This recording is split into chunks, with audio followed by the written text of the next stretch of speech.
I just paid over $200 to download and play the demo for Sanctuary Shattered Sun. Was it worth it? No, of course it wasn't. But I knew that going in. I wasn't doing this to try and make sure I got a good value gaming purchase. No, I was happy to throw the developers some money, while also pursuing the selfish intent of making a YouTube video about Sanctuary, as, well, I haven't done so since 2022. And there's been a lot of news and updates since then, including new trailers, game updates, and more than a couple playable demos, one of which I've now experienced. And I'll tell you my favourite thing about it very soon. But first, here's a quick overview of Sanctuary for those out of the loop, and yeah, feel free to skip ahead to the next section if all of this is stuff you've heard before. Sanctuary has been in development since late 2020 and is created by Annihilation Media, an indie team with over a dozen people based around the world.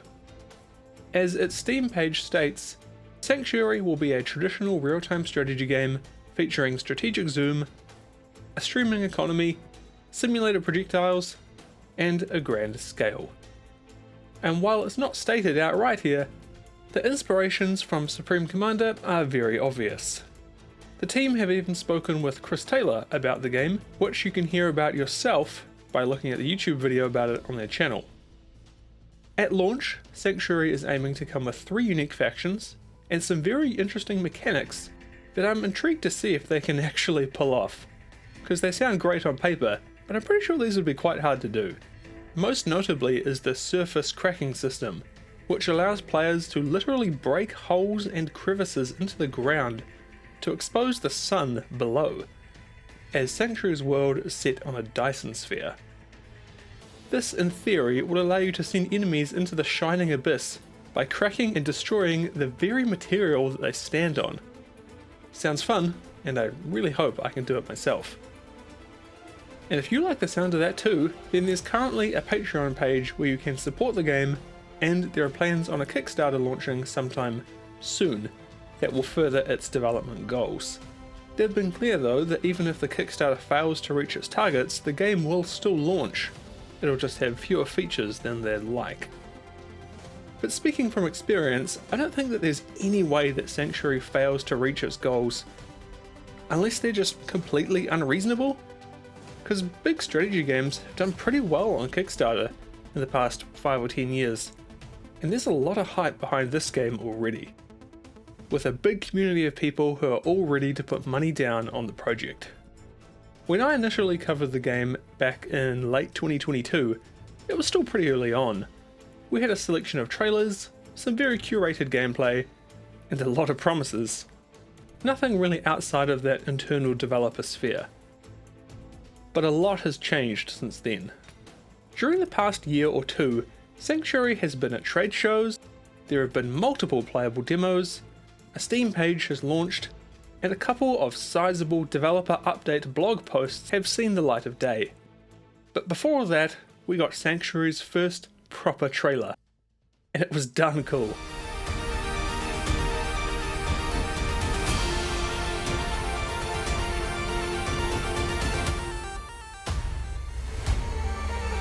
There's also been a couple of new gameplay trailers that showcase the development the game has made over the past couple of years, and they're looking pretty impressive.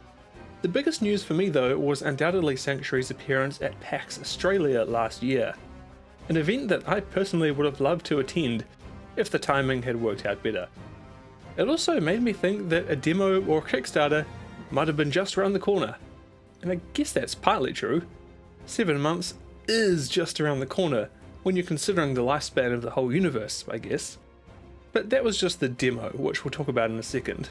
The big moment that we're all waiting for is absolutely the Kickstarter, because this will begin the pre-release marketing cycle for real, as there will need to be some concrete information about the game's release to come along with it. I would say I expect it soon, but again, I said that like almost 2 years ago, so who knows. At least we can take solace in the fact that the developers won't be launching it until they're happy with the state of the project. So in this case, yeah, it's better just to let them cook. But let's shelve that idea for now, because it's time to talk about whether throwing down over 200 New Zealand dollars on a bare bones game demo is a good idea. And if you do end up doing it, what exactly do you get? Well, you get a survival scenario. Yeah, that's it. That's what you get. Look, it's pre-alpha. It's very, very pre-alpha. In all seriousness, I'm not digging at this at all. If I haven't made it obvious by now, do not pay money for this unless you want to support the game. As a friend used to say to me about another game, albeit in a derogatory way, this currently is not meant to be played. But you can play it, and the demo is an interesting look at the state of some of the mechanics and a good opportunity to check out the factions and some of what's going to be available in the final game. The strategic zoom works as you'd expect. Each faction has tiers of units and tech levels laid out, with a lot of missing aspects mind you, and combat works pretty well for the most part. In fact, a lot of the kind of base core game mechanics are implemented here, and they seem to work pretty well. Like shield generators are here, base defenses are here, there's also resource generation, which follows the energy and metal trend of previous Total Annihilation and Supreme Commander likes. And yeah, but it works, and overall it plays pretty well, considering the circumstances. Obviously, it's missing a hell of a lot, but I wasn't even expecting to have unit health bars, or functioning resources, with a build this early.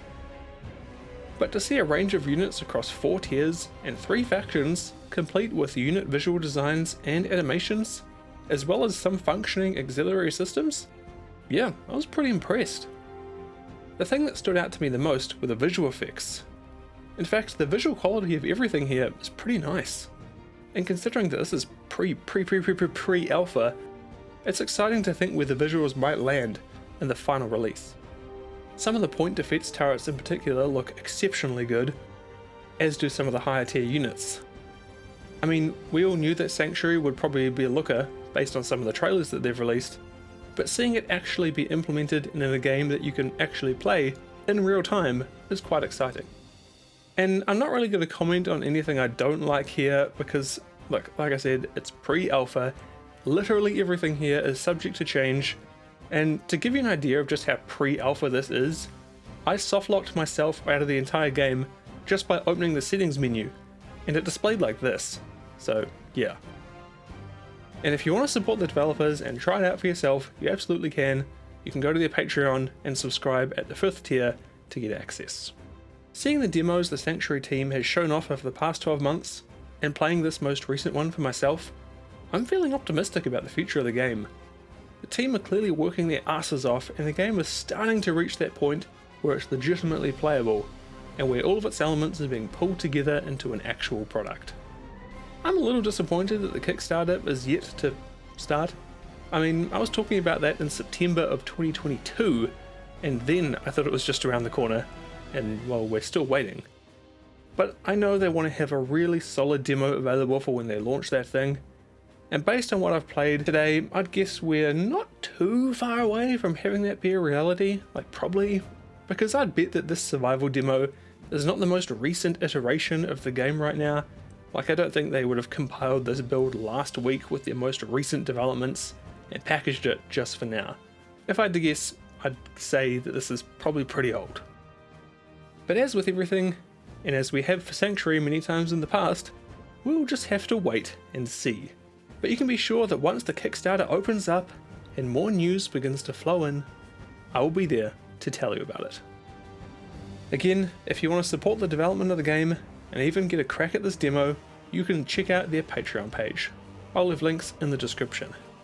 And if you'd like to support me and what I do here, you can do that on Patreon too, or even here with a YouTube membership. You'll join legends like Takayo, Bad Ghosts, Sean, Grey Spirit 4, George, King Thickums, Pavel, Bram, Christian, Dan, Orion, Das Rifkin, and Cameron. And my paladins, Johnny, Marika, Age of Cause, Joe, Tank, and Empyrean. If you had the choice to live in either Warhammer 40k or Fantasy, what race would you choose and live as? Definitely Warhammer Fantasy as a lizard man skink rider with one of those poison blow dart things on top of a dinosaur. Let's go. Is it okay to put out mods for games featuring the armies or settings of real world conflicts going on right now? If it's modders or indie projects that aren't asking for money, I think it's okay from where I'm sitting. If you're selling the product, then I'd maybe expect some justification as to your choice on a conflict that's happening right now. There's been a lot of conflicts in Earth's history that you could choose from, but I don't think I'd have a problem with it unless it was like a large corporate or someone clearly exploiting a real life event for profit. How often do you check out and make videos on old RTS games that are very niche or got mixed reception or reviews? Not as often as I'd like, but like it's tough, you know, these kinds of videos often don't perform very well, and there's a lot of videos I want to make, so justifying making a video on a game that I know won't perform and that I personally don't have a lot of investment in can be a tough challenge. What countries have you been to and where would you like to visit someday? I've been around Europe a bit, Greece, Italy and Turkey, Australia, the Cook Islands, US and Canada. I'd love to explore Europe properly sometime soon and go to places like the UK, Poland and probably the Czech Republic. Any board games other than the classics that you'd recommend to a group of friends or family? I'm not a huge board game guy, honestly. I do enjoy chess, but for a group, I guess I'd say like Carcassonne or Settlers of Catan. Pretty boring choices, I know. That's just how I am. But thank you all again very much for watching, and I'll see you all next time.